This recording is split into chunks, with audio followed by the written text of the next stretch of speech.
साझेदारी के रूप में एक व्यापार शुरू किया।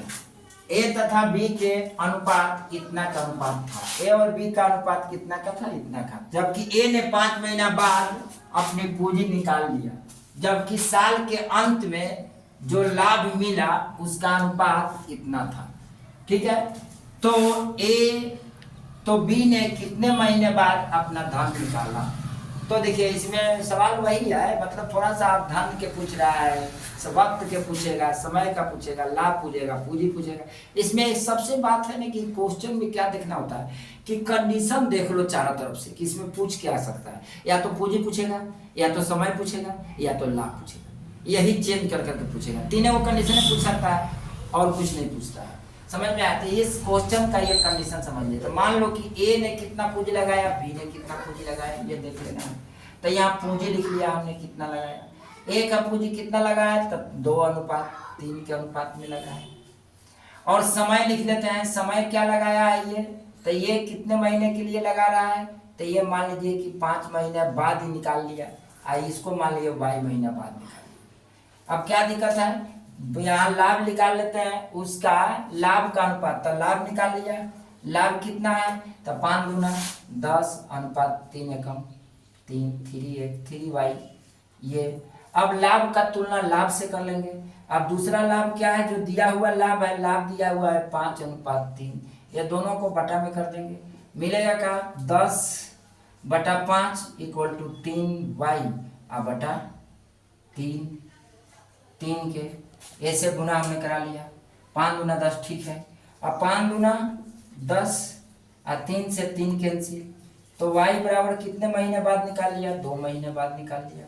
y का वैल्यू कितना आ गया? इस समय था तो कितने महीने बाद निकाला? ही तो 2 महीने बाद निकाला।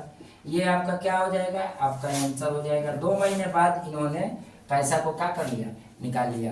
Okay done. Next question. A और बी नेक्स्ट क्वेश्चन है जो सेम उसी टाइप का है, इसलिए आप लोग 2 दे दिए कि 2 प्रैक्टिस कर लेने पर आपको दोनों क्वेश्चन में आपका ये क्वेश्चन आपका अपना हो जाएगा। इसलिए मैंने 2 एग्जांपल एक ही टाइप का दे दिया।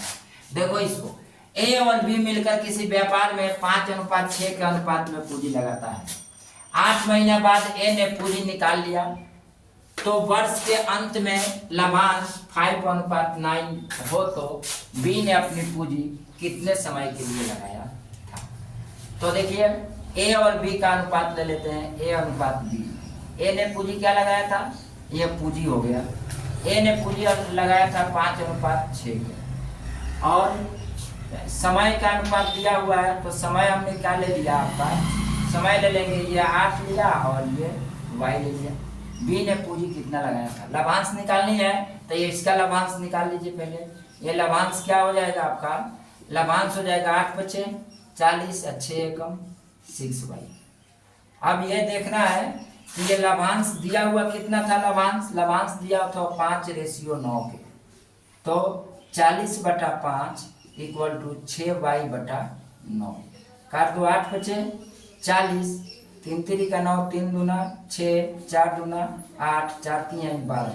y बराबर आपका निकल जाएगा 4 × 3, यानी y = 12 माह के लिए लगाया था। कितने माह के लिए लगाया था? ये 12 माह के लिए लगाया था। यानी y यानी बी कितने माह के लिए लगाया था पूंजी? तो बी 12 माह के लिए पूंजी लगाया था। ये आपका आंसर हो गया। सेम क्वेश्चन था, नेक्स्ट आपकी चेंज होगा क्वेश्चन। ओके।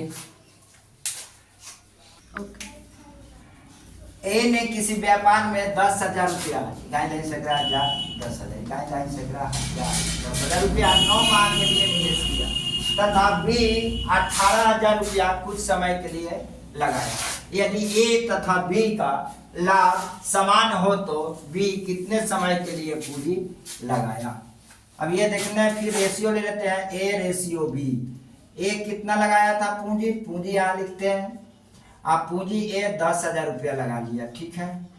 बी कितना लगाता है? 18,000 रुपया लगा लिया। ए का समय कितना है? ए कितने महीना के लिए लगा रहा है? 9 महीना के लिए, ये देख लो। तो इसका समय लिख लीजिए, समय लगा लिया ये 9 महीना, तो इसका समय मान लीजिए T। इसी का समय निकालना है। दोनों का पूंजी क्या है? लाभ क्या है? समान है, तो पूंजी गुने लाभ बराबर समान है, तो ये हम यहाँ लिख देंगे लाभांश। लाभांश क्या है? समान है, यानी इसका इससे गुना, पहले काट लो, 1 0 2 0 3 0 1 0 2 0 3 0 काट दिया। 9 दूना 18, 5 दूना 10, तो ये 9 से 5 में गुना करा रहे, 9 5 45 बराबर 9 गुने टी, यानी 9 गुने टी। कितने माह के लिए लगाया? तो 9 5 45, 5 माह के लिए लगाया था, यानी टी के वैल्यू 5 आ गया, यानी बी ने 5 माह के लिए पूंजी लगाया था, 5 माह के लिए पूंजी लगाया था, पूंजी लगाया था। ये आपका क्या हो जाएगा? आंसर हो जाएगा। That's all. अब यहीं पे आपका पार्टनर खत्म हो जा रहा है। पार्टनर के बाद, पार्टनरशिप के बाद अब आपका चलेगा नेक्स्ट कोई टॉपिक, जैसे साधारण ब्याज, चक्रवृद्धि ब्याज या मिक्सचर, बहुत सारे हैं अभी, ये चलेगा। Okay, done, good bye.